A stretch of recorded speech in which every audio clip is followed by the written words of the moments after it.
Oi, gente, vamos para mais uma aula de língua espanhola, a nossa aula de número 6, e hoje a gente vai aprender sobre signos ortográficos e textos narrativos em espanhol. O objetivo da nossa aula de hoje é aprender os sinais ortográficos em língua espanhola, aprender a diferença entre sinais de pontuação e sinais auxiliares e utilizar esses sinais em língua espanhola.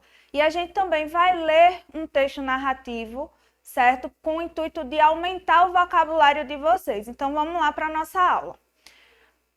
Como sempre, a nossa primeira dica é que vocês façam as anotações da aula para que vocês possam estudar com calma. Sempre que tiver a necessidade, vocês possam consultar o material de vocês e se vocês precisarem, podem consultar o blog Educar para Transformar a Vitória, que esse material vai estar lá salvo em PDF, para que vocês possam analisar ele com mais calma, certo?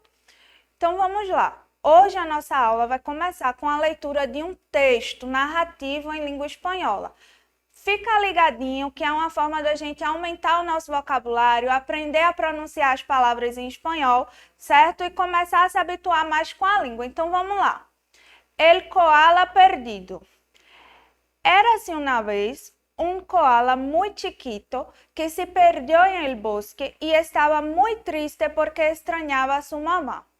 Un día amaneció junto a una gallina y la gallina le preguntó: ¿Quién eres tú? Yo soy Roberto, dijo el koala. Entonces la gallina lo corrió de su casa. El koala se fue muy triste a buscar a su mamá y en la noche tenía mucho miedo. Al día siguiente amaneció con un búho. ¿Quién eres tú? Le preguntó el señor búho. Yo soy Roberto, dijo el koala, y el búho lo corrió de su casa. El koala se fue muy triste a seguir buscando a su mamá.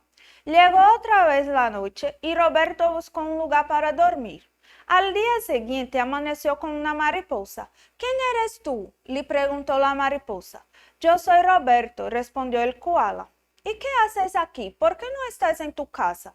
Preguntó la mariposa. Me perdí y no sé cómo llegar a mi casa y no sé cómo encontrar a mi mamá, respondió Roberto. No te preocupes, dijo la mariposa. Yo te voy a ayudar a encontrar a tu mamá. Ven, vamos a buscarla. La mariposa sabía en qué parte del bosque vivían todos los koalas, así que no tardaron mucho tiempo para encontrar la casa de la señora koala. Por fin llegaba a su casa. Roberto y su mamá se pusieron muy felices. Ahora sí, pensó Roberto, puedo dormir tranquilo porque gracias a mi amiga la mariposa, ya nadie me va a correr de esta casa. Bem, gente, esse é um textinho que fala sobre a história de Roberto, o koala, que ele se perdeu da sua mãe e estava em busca dela, encontrou alguns animais que não ajudaram ele e a mariposa o ajudou. Eu gostaria que vocês prestassem bem atenção, eu vou pedir para os meninos aumentarem novamente, e aí vocês prestam bem atenção que no nosso texto a gente não tem somente palavras, a gente tem alguns sinais gráficos, certo? Que vocês podem observar que estão no meio das palavras e esses sinais é o que a gente chama de signos ortográficos. E para que servem esses signos ortográficos? Então, gente, esses signos ortográficos são utilizados para dar sentido ao texto que a gente fala. Quando a gente fala oralmente, né, que a gente está numa conversa falando sem a escrita, a gente consegue dar à nossa voz as entonações que fazem com que as pessoas entendam aquilo que a gente está falando. E aí esses signos ortográficos, eles servem para colocar essa intenção, essa tonalidade, essa melodia da nossa fala na escrita, para que a gente saiba quando é uma pergunta, quando a gente terminou a frase, quando a gente está dando só uma pausa. Então, na escrita, certo? A gente usa esses signos ortográficos que são os elementos que nos ajudam a dar coerência ao nosso texto, tá bom? Ó, ¿qué son signos ortográficos? Son todas las marcas gráficas, salvo números y letras, que aparecen en los textos escritos. Su función es ayudar a poder expresar mejor la intención, los sentimientos, las ideas y emociones de la persona que escribe y que sean entendidos lo mejor posible por la persona que lo lee o escucha. Também tentam evitar confusões, situações ambíguas e mal-entendidos. Então, é aquilo que eu tinha falado. É muito importante que a gente use os sinais ortográficos e saiba usá-los adequadamente, para que toda vez que a gente escreva um texto, ele seja bem entendido. Né? Para a gente escrever um texto bem escrito, a gente não precisa saber somente escrever as palavras corretamente. Né? A gente não pode, se preocupar somente com a ortografia. A gente também tem que se preocupar com a coerência do texto. E parte dessa coerência e dessa coesão ela é dada pelos sinais de ortografia, tá bom? E aí, a gente tem dois tipos de sinais. Os sinais de pontuação e os sinais auxiliares. Os sinais auxiliares a gente não vai estudar hoje, a gente vai só conhecer porque eles são sinais que não são usados com a mesma frequência dos sinais de pontuação e nem sempre a gente vai encontrar eles no texto. Então, eu trouxe para vocês, só para que vocês conheçam o nome, tá bom? E a gente vai se prender nos signos de pontuação. Então, vamos lá conhecer. Os signos auxiliares, eles têm funções diversas e distintas à luz de acentuação. Veamos los principales en este quadro. Apóstrofo, asterisco, barra, diéresis. A diéresis é o nosso trema. Sabe aqueles dois pontinhos que ficam em cima do em algumas palavras? Em língua portuguesa, a gente não usa mais o trema, mas em espanhol, a gente continua com a diéresis, certo? Guion, que seria o nosso hífen. Llave, tilde e parágrafo. La tilde é o nosso sinal de acentuação agudo. Sabe os sinais que a gente usa em cima das sílabas para indicar a sílaba tônica da palavra? A gente tem um sinal circunflexo e a gente tem um sinal agudo. Em espanhol, a gente tem la tilde, que é o sinal agudo, tá bom? E agora a gente vai para os signos de pontuação, que é o tema central da nossa aula de hoje. Como eu já falei, são os principais e mais usados signos ortográficos. Suas funções são muito variadas e se centram em dar sentido a lo que se escreve. Ou seja, a gente pode usar os signos ortográficos, que são os nossos sinais de pontuação, certo? De formas variadas. Cada um desses sinais de pontuação, eles têm uma função no texto. Mas todos eles têm a função de dar sentido ao que a gente está escrevendo, para que a compreensão de quem está lendo o nosso texto seja melhor. Então, vamos conhecer esses signos. Nós temos la coma, que é a nossa vírgula, el punto e coma, que é o nosso ponto e vírgula, el punto, que é o nosso ponto, los dos puntos, que são os nossos dois pontos, los signos de interrogação, que é a nossa interrogação, los signos de admiração ou exclamação, que é o nosso sinal de exclamação, la raya, que é o nosso travessão, los parênteses, que é o nosso parêntese, los puntos suspensivos, que são as nossas reticências, e las comilhas, que são as nossas aspas. Então, vejam só, agora a gente vai aprender um pouquinho sobre o uso de cada um desses sinais de pontuação. E não precisa ficar preocupado, porque em espanhol, os usos de sinais de pontuação são muito parecidos com os usos de sinais de pontuação em língua portuguesa. Então, a intenção da nossa aula de hoje é que vocês aprendam como se chamam esses signos em língua espanhola, e aí a gente já aproveita para revisar como é que a gente usa eles, e isso já vai ajudar vocês também em língua portuguesa. Então, vamos lá. La coma, que é a nossa vírgula, representa uma breve pausa, já seja quando se lê em voz alta ou al escrever.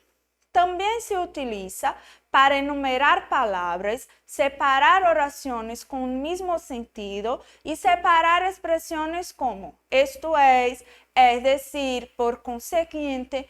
Então, vejam só, em espanhol, o uso da vírgula é bem parecido com o português. Na verdade, o uso de todos os sinais de pontuação são bem parecidos. Então, a gente usa uma vírgula quando a gente quer dar uma pausa naquilo que a gente está falando ou escrevendo. Nessa pausa, quando a gente está falando, a gente não para e diz vírgula. Nessa pausa, a gente sente no tom da nossa voz, quando a gente para de falar alguma coisa, mas na escrita essa pausa é representada pela vírgula. A gente também utiliza para enumerar e separar palavras e frases e algumas expressões. Então, vamos ver um exemplo. A mí me gustan mucho los gatos, linces, pumas e jaguares. Então, eu tenho aí, ó. Eu gosto muito dos gatos, linces, pumas e jaguares. E eu separo gatos, linces, tudo por vírgula. Por quê? Eu estou enumerando palavras, certo? Então, a gente vai separando por vírgula para que a compreensão possa ser melhor para quem está ouvindo. Agora, nós vamos para o nosso ponto e coma, que é o nosso ponto e vírgula. Se utiliza para hacer una pausa mayor que la coma, separar oraciones que están precedidas por una coma y separar enunciados que puedan tener significados diferentes.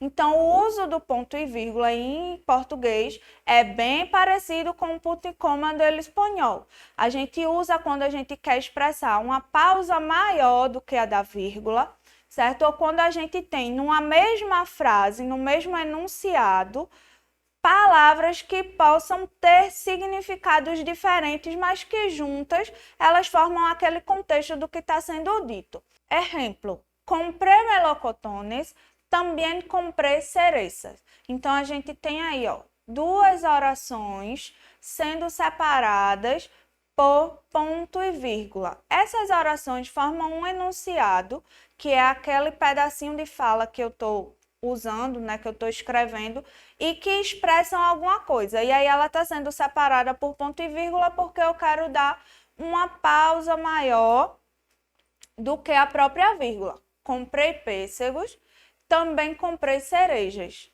tá certo? Então, vamos lá. El punto. El punto em espanhol é o nosso ponto final, que a gente usa, né, de maneira geral, para encerrar uma fala. Seja uma frase, seja um parágrafo, seja um texto em si, a gente sempre vai usar o ponto final, indicando que aquilo que a gente estava dizendo acabou. E aí, em espanhol, a gente destaca ele em três ações diferentes, que é o ponto e seguido, separa orações dentro de um mesmo parágrafo. Ou seja, é quando a gente diz assim, ponto na mesma linha. A gente põe o ponto lá para terminar aquela frase e continua escrevendo uma outra frase, mas que fica na mesma linha.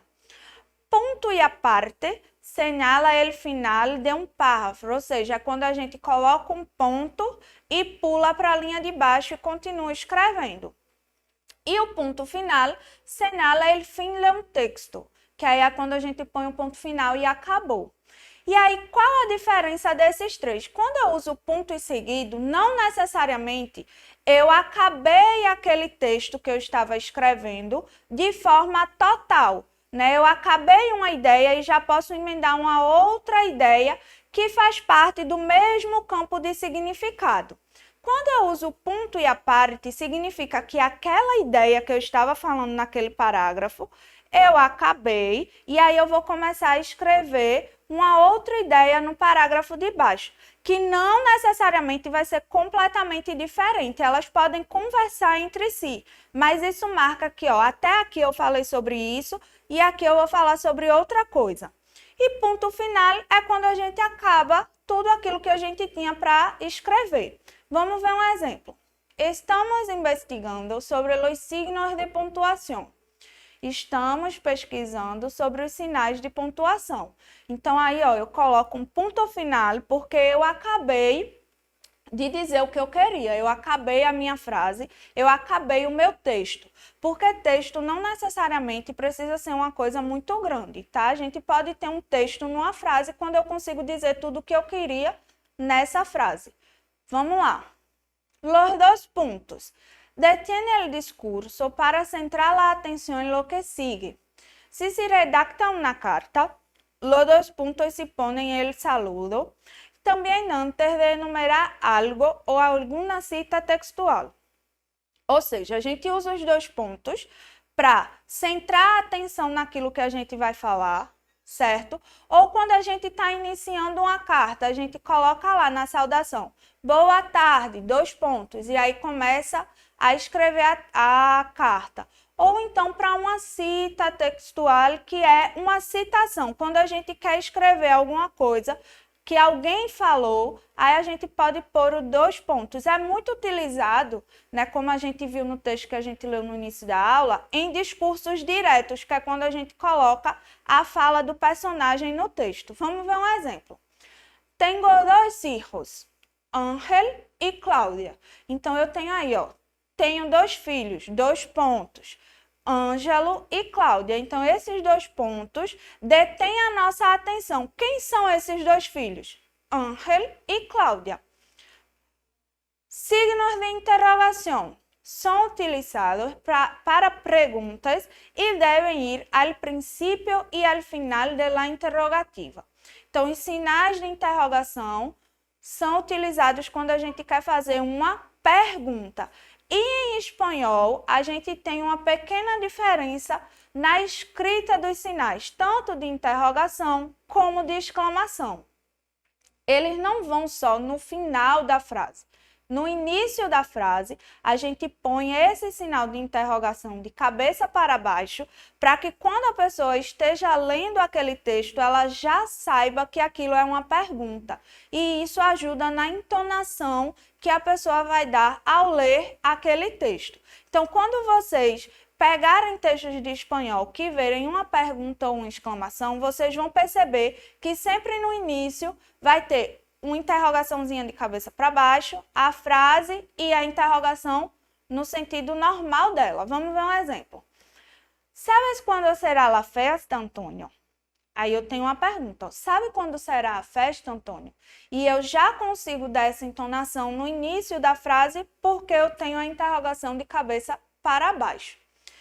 A mesma coisa, os signos de admiração e exclamação se utilizam em orações que são imperativas ou exclamativas. A gente utiliza quando a gente está usando frases imperativas ou exclamativas. Hemos ganado el partido. Aí eu tenho, ganhamos o jogo.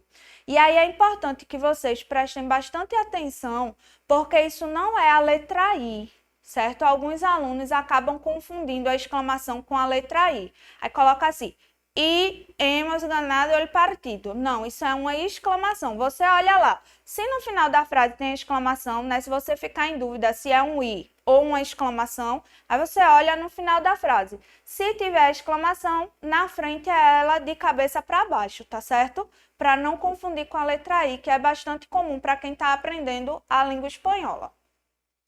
E aí a gente tem la raya, que se utilizam para introduzir a intervenção do personagem em um diálogo ou encerrar aclarações ou incisos, uso similar de la coma, tanto em diálogos como em outros tipos de textos. Então, la raya é o que a gente chama de travessão, que a gente usa geralmente quando a gente quer indicar a fala de algum personagem, certo? Um discurso direto, quando a gente vai colocar a fala desse personagem de maneira direta, a gente começa com la raya, que é o nosso travessão. Vamos ver um exemplo. Olá, como é que ha llegado tão pronto? Então, eu tenho aí, ó, a frase diretamente como eu falei, da mesma forma que eu falei. Para indicar que isso é a fala de uma pessoa, né? Aí a gente põe o travessão. E a gente também pode usar la raya como uma vírgula, dependendo de como a gente vai usar o texto. La historia, la que nos han contado, encierra multitud de hechos ilógicos. A história, a que nos contaram, tem muitos feitos ilógicos. Então, essa partezinha da frase que está separada pela raya, pelo travessão, ela pode ser tirada da frase e a frase não vai perder o sentido. Ó. La história encierra multitud de hechos ilógicos. Então, quando eu coloco esse outro pedacinho de frase, lá que nos han contado, eu estou dizendo que não é qualquer história, é a que me contaram. Pode até não ser a história verdadeira, mas é a história que eu ouvi. E aí eu separo esse pedacinho, né? Eu separo essa frase por raias e aí eu indico que ela pode ser retirada ou não da frase, que a frase não vai perder o sentido. E é o uso bem parecido com o uso de la coma, que é a vírgula. E a gente tem el parênteses. En cuestiones de diálogo, sirve para saber las intervenciones de cada uno de los personajes. También se utiliza para aislar aclaraciones, datos, páginas, fechas, países ou añadir alguma cantidade, já seja em número ou em letra. Então, a gente usa o parêntese para tanto separar, quando a gente está falando de textos em que tem personagens, né, e essa fala dos personagens é colocada no texto, a gente pode usar o parêntese para separar a ação do personagem. Por exemplo, llegó temprano, parêntese, dijo Roberto, fecha parêntese. Então, quem foi que falou essa frase de llegó temprano? Foi Roberto. E aí eu coloco entre parênteses para identificar isso. Ou quando a gente quer colocar uma informação no texto que vai ajudar quem está lendo a entender aquilo que a gente está falando. Ó, vamos ver o exemplo. Nikola Tesla, 1856-1943, descobriu secretos que aún hoy não se conhecem. Então, esse 1856 e 1943 é uma data que indica quando Nikola nasceu e quando ele morreu. Essa informação é colocada no texto para agregar conhecimento. E aí, para isso, a gente usa o parêntese. E os pontos suspensivos são as nossas reticências, aqueles 3 pontinhos que a gente coloca no final da frase. Se usam quando se deja uma oração incompleta para indicar alguma dúvida, inseguridade ou temor dentro de uma oração ou quando se deja incompleta uma enumeração. Então, a grosso modo, os pontos suspensivos indicam que sempre tem alguma coisa por dizer, faltou falar alguma coisa, certo? E aí a gente usa os 3 pontinhos, que são os pontos suspensivos. E isso indica que ou a oração está incompleta porque realmente não tem uma informação a se agregar, ou porque, e geralmente é usada para isso, ela fica incompleta intencionalmente, né? Aqueles 3 pontinhos do suspense, ou quando a gente tem uma oração com um texto muito grande de palavras que são do mesmo grupo de significados e aí a gente acaba botando as reticências para dizer que aquilo continua. Numa contagem de números, por exemplo, a gente pode fazer isso. Vamos ver um exemplo. Existem vários signos de pontuação. Ponto, coma, 2 pontos, guião, raya. E aí a gente tem 3 pontos, 3 sinais de pontuações diferentes. Ó. A gente tem os 2 pontos, que aí detém a nossa atenção para quais são os sinais de pontuação que a gente vai falar. A gente tem la coma, que está separando as palavras, ó, ponto, coma, 2 pontos, guião. Então, está separando para organizar a frase. E os pontos suspensivos, que nesse caso significa que existem mais sinais de pontuação, mas a gente não vai continuar escrevendo porque são muitos. Aí a gente põe os pontos suspensivos. E a gente tem las comillas, que são as nossas aspas. Se utiliza em texto com índole investigativo quando se quer citar algo al pé de la letra ou se quer ressaltar com algum sentido irônico e para indicar que outra palavra pertence a outro idioma.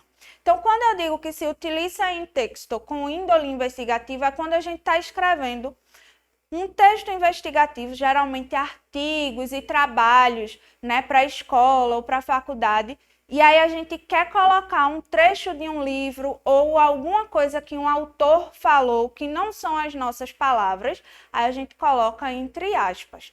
Tá? Ou até quando a gente quer dar um sentido irônico àquilo que a gente está falando, a gente usa muito isso também na linguagem oral, né? A gente usa aqui o dedinho, ó, para dizer que não é exatamente aquilo que a gente está falando. Esse é o sentido irônico, tá bom? Ou quando a gente quer destacar que a palavra pertence a outro idioma, para a pessoa saber que aquela palavra ali que nós estamos usando não está no idioma que todo o texto está sendo trabalhado. Vamos ver um exemplo. Mi madre dijo, Maria, tienes que hacer tú la comida. Então, eu tenho a frase da mãe, entre aspas, para enfatizar que eu estou colocando exatamente aquilo que a mãe falou, sem tirar nem pôr. E aí, essa aspa representa isso. Então é isso, gente. Essas são as referências bibliográficas que nós utilizamos para preparar essa aula de hoje. Eu espero que vocês tenham gostado. Segue lá o blog, segue o nosso canal no YouTube, procura esse material, revisa para ficar craque no assunto. E como tarefinha de casa, traduz esse texto que a gente trabalha hoje para enriquecer o vocabulário de vocês. Até a próxima. Tchau!